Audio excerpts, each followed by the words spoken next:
which we have and recovering the best dividend possible. I wonder if that is the case. And I think we're led by the Women's Leadership Initiative. Marcia spoke of their work in this regard, trying to set up a model institution. And it is that kind of thing that we need more of. Recently, a group of retired persons came to see me, and their objective is a very simple one. Their objective is that they would go into our early childhood institutions and simply read and speak to the children. But they would do so in standard English. Now that to me is extremely important. We have been assuming in Jamaica for a long, long while that the language our children come to school with, that the first language of Jamaicans is the English language. It's not, you know. Our children, by and large, speak Jamaican. I don't call it patois. It's Jamaican. It has a language of its own integrity. It uses English words, but it does not use English grammatical forms. And what we are seeing higher up in the educational system is a consistent pattern of low achievement, principally because the students cannot understand what is being said to them, and more so cannot express themselves with the fluency in English that is required. And I'm hoping that we can come to a new consciousness at this time and move forward with greater efficiency than before. Today I've been in Clarendon and St. Catherine with more than 270 schools, 120,000 children, nearly 7,000 teachers. But they have set themselves targets for them and for us, that are in danger of not being met. We are looking at targets of 85% mastery in numeracy, for example, when the average in those schools is about 35%. And those targets need to be met in 3 years' time if we have any chance of meeting Jamaica's 2030 aspirations. We have set ourselves a target, and this spans political administrations, of 100% literacy in our primary school, mastery in language arts at the grade 4 level at any rate, by 2015. But those schools, representing a huge swath of the public educational facilities in Jamaica, are now barely above 50%. And therefore, it seems to us that we need to look again at some of our presumptions. And I appeal to the strong women of Jamaica that the gesture, for example, of those people who are prepared simply, without much effort, perhaps, but with great perspicacity and wisdom, to go to the early childhood institutions and speak to them and read to them. This is a tremendous step forward, which I commend to as many as can undertake that kind of effort. Surely then, we have to look towards transformed teaching in Jamaica if we want to have the best outcomes. What is happening is that we have a system of social promotion where children move from one grade to the next, without having achieved a particular competence in the areas that they ought to have in the previous grade. And all of this does is to incubate all kinds of problems that develop into full-blown pathologies and later emerge in the courts, in the prisons, with the police, and when they should have been dealt with the first time, dealt with at the earliest stages.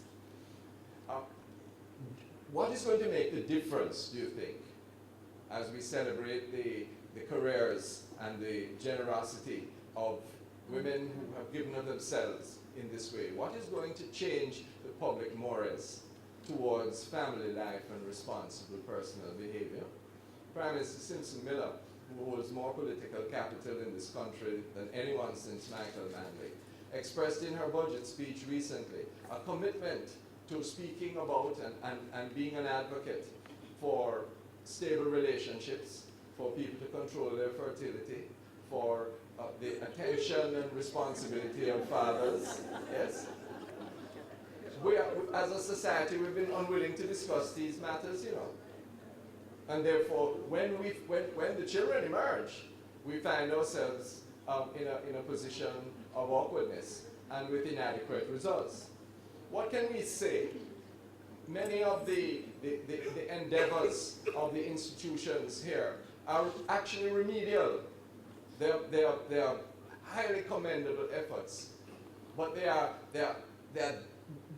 to do that work because the basic structures of society are as weak as they are. One of the greatest problems emerging from our history has been the weakness of our family structure. And it's not an attempt to get people to conform to a religious norm, although some of that would help. But it is simply to take a very pragmatic and utilitarian view as to what is going to make us happy and what is going to assist our children to become more fulfilled, more able to cope with the global exigencies that we all have to deal with. And so, this evening, I suggest these issues to you as being very important in the educational landscape of the future. And I bespeak them to the attention of the Women's Leadership Initiative, and indeed to all those good people who are here. The two priorities have to be early childhood education and the transformation of the teaching cohort in Jamaica. People have to become accountable, and we have to make sure that we are getting the best value for the tremendous investment that we continue to make for the future. The honorees tonight, both personally and institutionally, offer beacons of strength and of faithfulness for our nation to be justly proud of and to seek to emulate. I congratulate each one of them. I'm glad to say that I've had the opportunity to work with many of them and wish to ask your continuing support, particularly for RISE, for the Women's Center, and for Children's First, because these are institutions which are bending under the pressures of financial austerities. And it is most important that in a situation where we lack a replete social safety net, that they should be encouraged and assisted to survive. I'm hoping that this can be a watershed evening for them as we recommit ourselves and rededicate ourselves also to the strengthening of all the relations that can make Jamaica proud. Thank you so much for this opportunity to share with you, and once again, congratulations.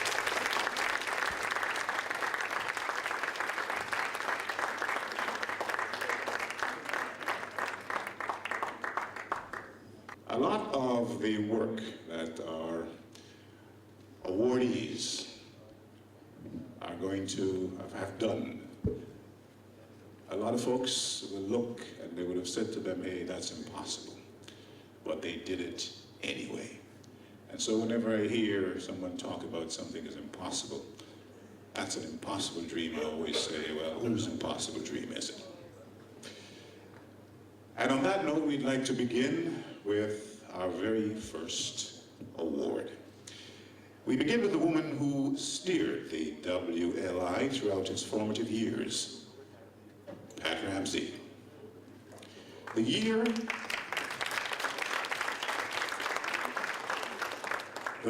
was 2003.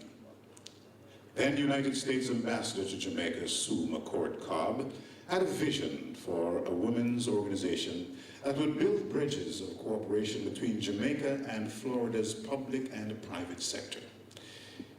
It is a vision she shared with her sister friend, Pat Ramsey, who in no time corralled a core group of women in Jamaica together in a special committee of the United Way of Jamaica to match skills and resources with their counterparts in the United Way of Miami-Dade.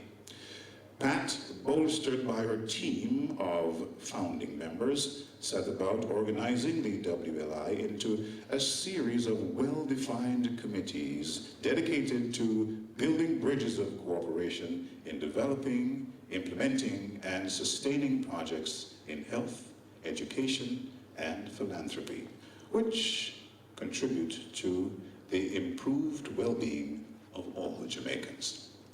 Under her watch, the Voluntary Organization for the Upliftment of Children, VOUCH, was selected as the WLI's main charity, and here began a relationship that has seen appreciable structural and human improvements at the Mary Issa Clinic and the Sylvia Foote Basic School.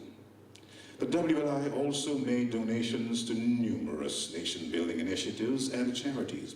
WLI, in collaboration with the NCB Foundation, spawned a public appeal to help with the reconstruction of Mustard Seed after Hurricane Gustav washed away one of the two-story homes at Sophie's Place in Gordontown and badly damaged remaining houses.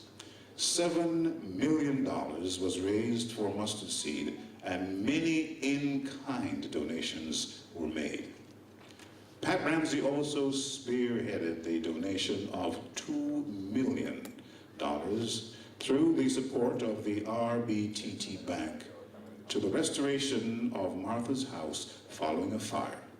US $7,000 to the Dare to Care project via the WLI sister group in Miami-Dade, and 15 scholarships to children from Clan Clarty Primary School to attend the Tomorrow's Children program, an initiative designed to provide support for children traumatized by the violent murder of a peer. The scholarships were valued at $9,000 each. It is often said that to whom much is given, much is expected. Pat Ramsey has given of her time, her intellect, and her vision. The Women's Leadership Initiative salutes founding chair, Mrs. Pat Ramsey, for her dedicated and skillful chairmanships 2003 to 2009.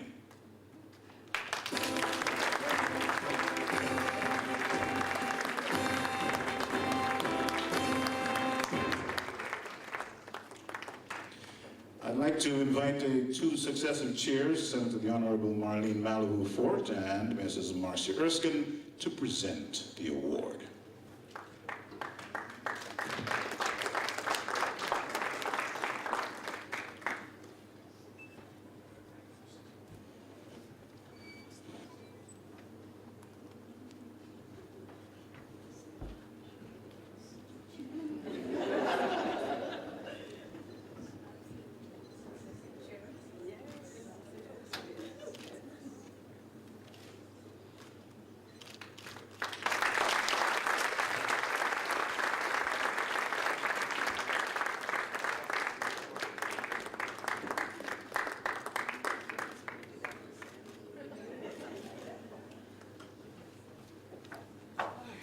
Of course, by all means.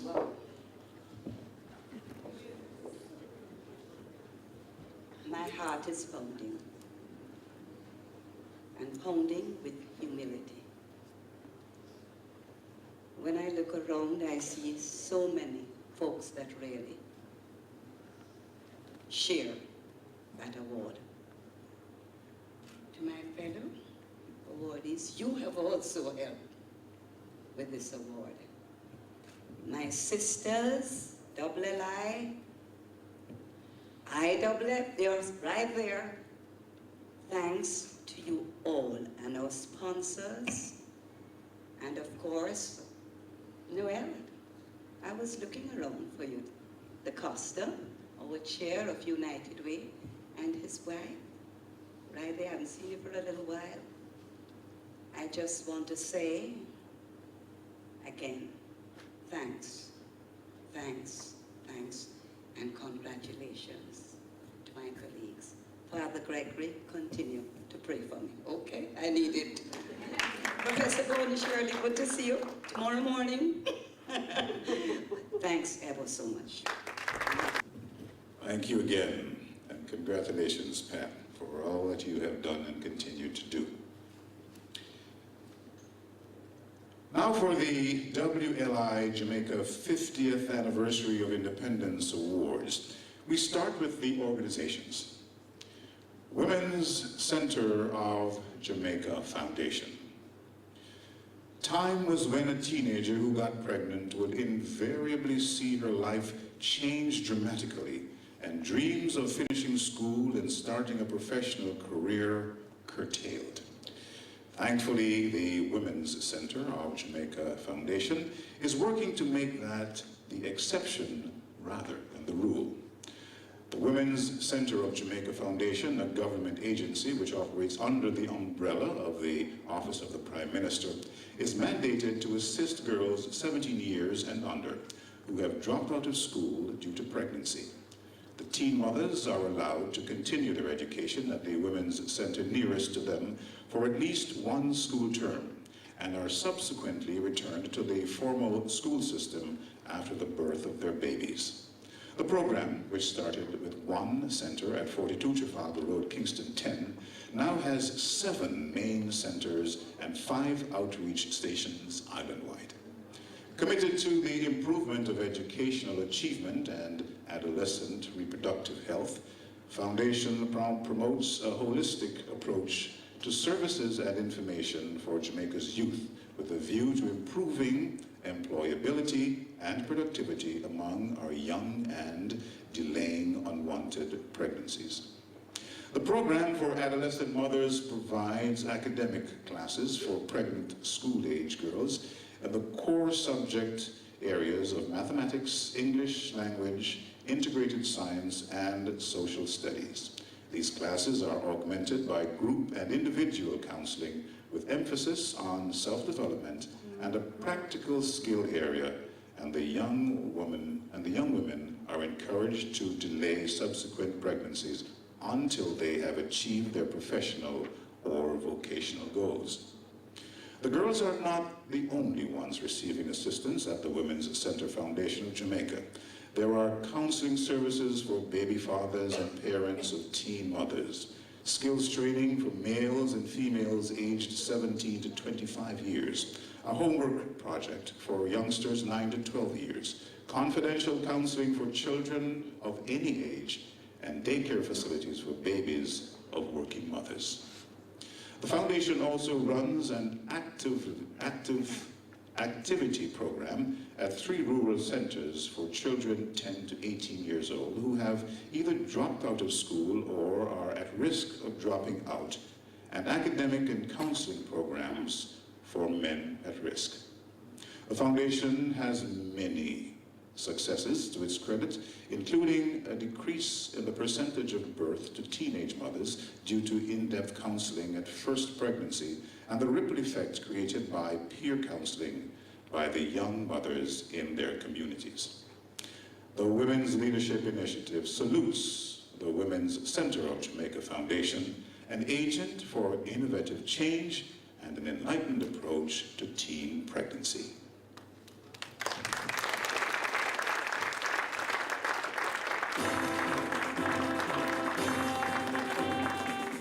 I'd like to invite Michelle Wilson-Reynolds, Chair of the PR and Communications Committee, to present the award to Mrs. Beryl Ware, Executive Director, Women's Center of Jamaica Foundation.